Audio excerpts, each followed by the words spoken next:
c'est moi Sophia, j'espère que vous allez bien. Je suis hyper heureuse de vous retrouver dehors pour vous tourner une vidéo. On est le 2 novembre. Au moment où je tourne cette vidéo, on est le 2 novembre et il fait ultra bon et ultra beau dehors. Il y a un peu de vent. Je suis désolée, mais c'est quand même trop cool. J'avoue que je désespérais un peu de vous tourner cette vidéo parce que j'arrivais pas du tout à la faire dans ma chambre et le soleil m'a donné complètement envie de la tourner dehors. Donc écoutez, ma foi, je sais que là on le voit pas, mais je vous assure qu'il y en a, c'est très très cool, il fait genre trop bon. Mais vous savez, c'est ce moment où il a plu beaucoup et après il y a le soleil qui vient et il y a cette odeur de pluie, de terre, de nature. C'est genre magnifique. Et puis c'est bien parce qu'il y a un livre que je vais vous présenter tantôt qui parle un peu de nature comme ça. Donc je me sens complètement dans l'élément de la vidéo.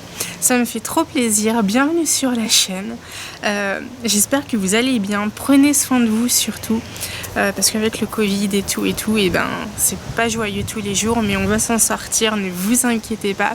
De toute façon, avec les livres que je vous propose aujourd'hui, et ben on ne peut que s'en sortir. Voilà, c'est du 100% manga, c'est du 100% littérature imagée. J'ai trop hâte de vous présenter les livres et on commence tout de suite par une saga que j'avais découvert cet été en me promenant sur internet et que j'ai acheté d'occasion. Je vous présente la saga Les 6 Destinées de Sayuki aux éditions Dokitoki. C'est une saga finie en 4 tomes.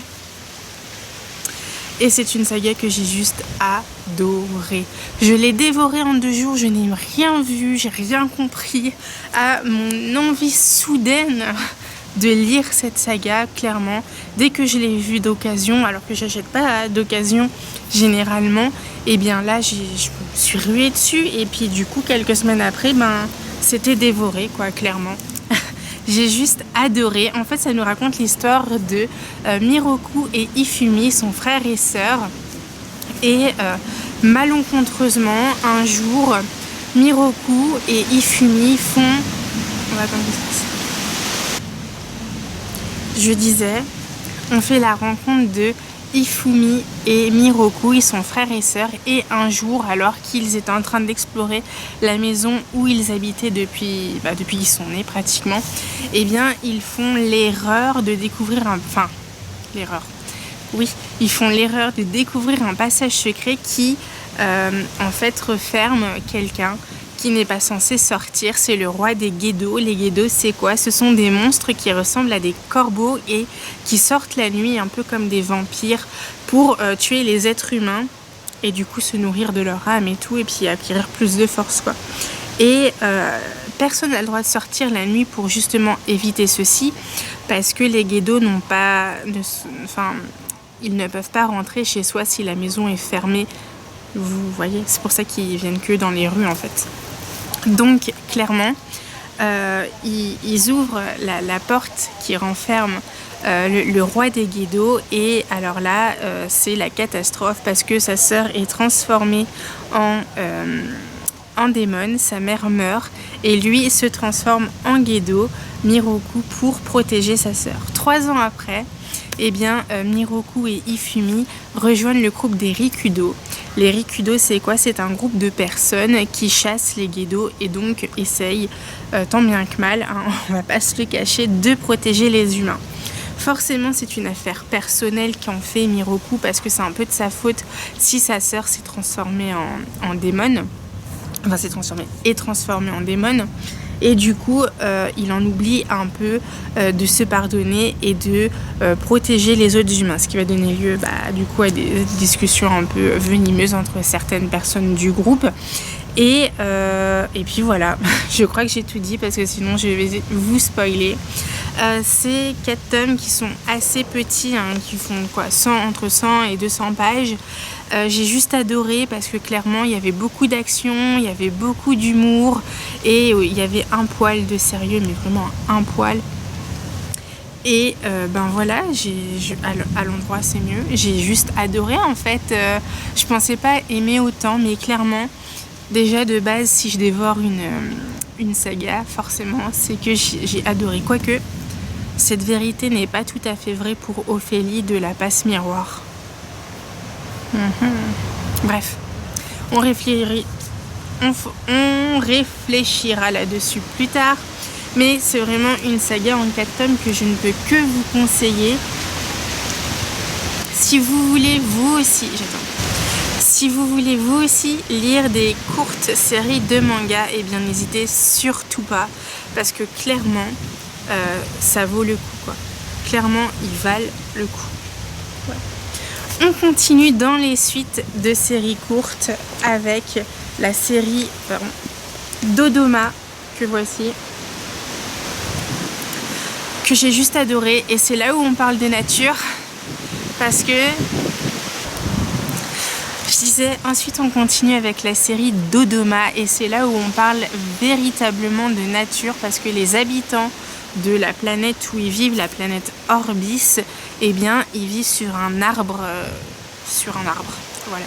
Donc clairement on est au cœur même de la nature, et il va se passer plein de choses dans cette saga que je ne peux pas vous spoiler, parce que je pense que je vais vous spoiler justement, donc j'ai pas envie de ça.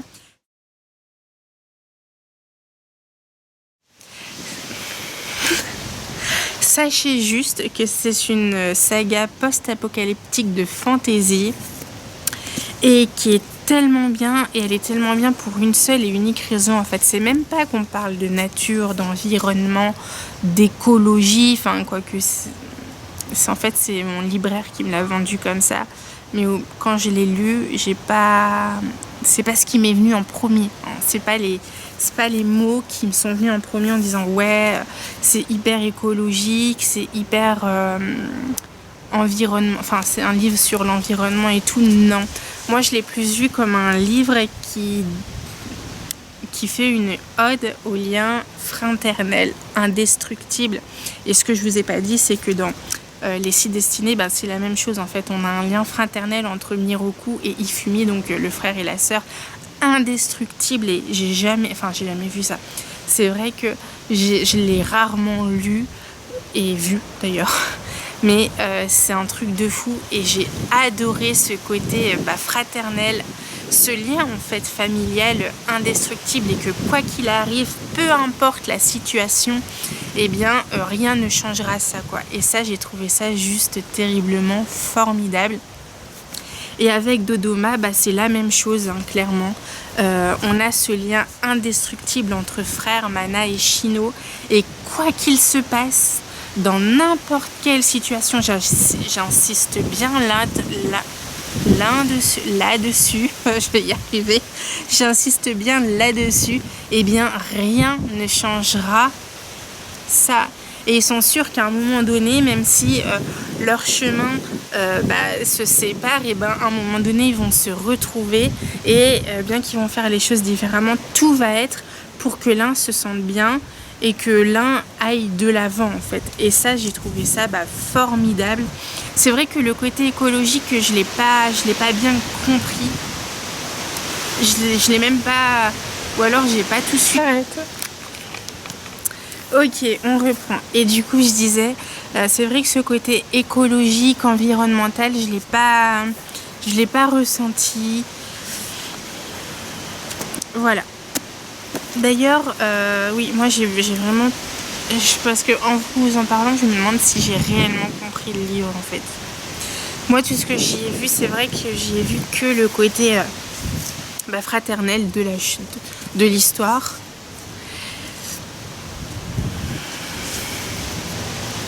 Du coup, voilà.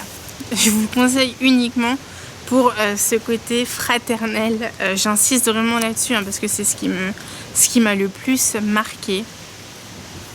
Voilà. C'est tout. Ensuite, on passe avec le tome 3 d'Asadora. Et clairement, on est sur un coup de cœur. Oui, on peut dire ça comme ça.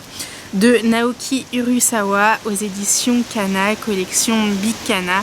Et je vous en ai parlé cet été. C'était les 2 premiers tomes, c'était mes 2 premiers tomes de l'été. Et là, j'ai très très heureuse de suivre la suite. Je ne pourrais pas vous spoiler parce que là aussi, clairement, je crois que ce sont des mangas que je ne peux pas vous résumer, sauf peut-être les 6 destinées,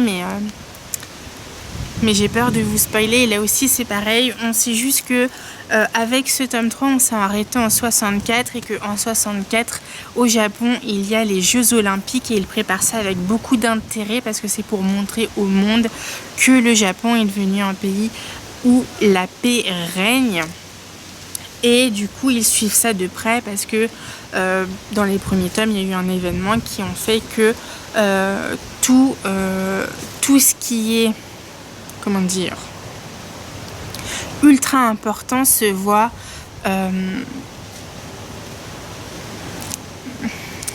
détruit par un monstre.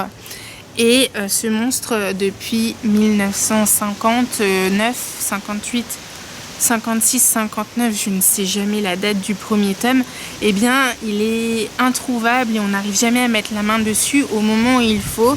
Et là, Asadora, elle se voit la mission de gérer ce monstre, en fait, de le capturer, voilà.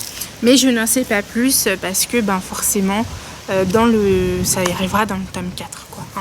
Donc je voulais un peu résumer, mais j'espère que je vous en ai pas trop dit non plus. C'est un livre qui se découvre au fur et à mesure des tomes parce que la parution n'est pas encore finie. J'espère vraiment que ça ne sera pas une saga ni trop longue ni trop courte parce que même si j'adore, j'ai un peu peur qu'on tourne en rond, même si ça me paraît peu probable. Mais quand même, dans le doute, j'espère que ça ne durera pas non plus 60 tomes, quoi. On verra bien. En tout cas, pour le moment, j'adore et je ne peux que vous la conseiller. Ensuite, le dernier livre que je vous propose, c'est un one-shot et il s'appelle Jizo. Ça a été écrit et dessiné par Mato et Mr. Tan. Mr. Tan, c'est un illustrateur BDiste français et Mato, c'est une mangaka japonaise et c'est un coup de cœur intergalactique, tout ce que vous voulez, clairement. On est sur du coup de cœur, l'un de mes plus beaux mangas d'ailleurs que j'ai lu cette année, qui est là aussi incapable de vous le résumer parce que j'ai peur, mais peur de vous le spoiler. Ce que je peux vous en dire moi, alors peut-être que ça me touche plus moi que quelqu'un d'autre, mais clairement je pense que ça parlera à tout le monde, c'est sûr, hein. C'est une histoire hyper émouvante, hyper touchante, hyper belle, même s'il y a un fort côté sombre, hein, je dis pas, mais je pense que ça parlera plus aux personnes qui sont un petit peu, c'est mal dit, qui sont en deuil, hein, clairement. Ça redonne un peu la foi de savoir que là où les personnes, nos proches sont, eh bien, ils essayent de vivre une vie, voilà. De vivre une vie ou de continuer la vie qu'ils ont laissée ici. Donc clairement, je pense que oui, voilà, c'est un peu ça, ça parle aux personnes qui sont en deuil, les vivants, qui pleurent leur mort encore. Je peux dire ça comme ça? Oui, on va dire ça comme ça. Voilà. C'est vrai que je vous ai pas montré les dessins, mais tous les dessins de tous les bouquins que je vous ai présentés, personnellement, je les ai adorés. Un petit plus pour celui-là parce que, je sais pas.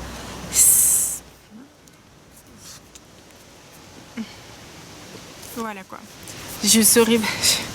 J'ai un petit peu d'émotion quand je parle de ce bouquin parce que clairement, c'est un livre que j'aurais aimé avoir à une époque.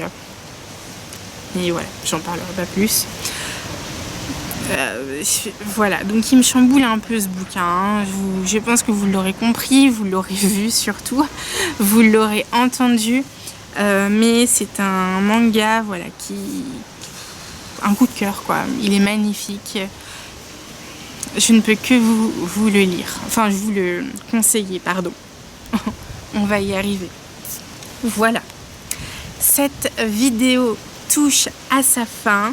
Je vous remercie de l'avoir suivi. J'espère que ça vous a plu. Tout est en description pour me retrouver sur les réseaux sociaux, sur mon blog, pour me soutenir sur Utip si vous avez envie, pour voilà, m'envoyer un petit message si vous voulez parler d'un bouquin d'ici ou d'une de mes vidéos ou d'une de mes autres vidéos, il n'y a pas de problème. N'hésitez surtout pas, hein, je suis très ouverte et donc du coup je réponds souvent à chaque fois, surtout dès qu'on parle de livres, il n'y a pas de problème là-dessus. N'hésitez pas à me proposer d'autres mangas parce que j'adore ça, plus ça va, plus j'adore. Et voilà. C'est tout ce que je peux vous dire maintenant. Prenez soin de vous. On se retrouve tantôt pour une nouvelle vidéo. Et d'ici là, on se retrouve sur le blog. Bisous.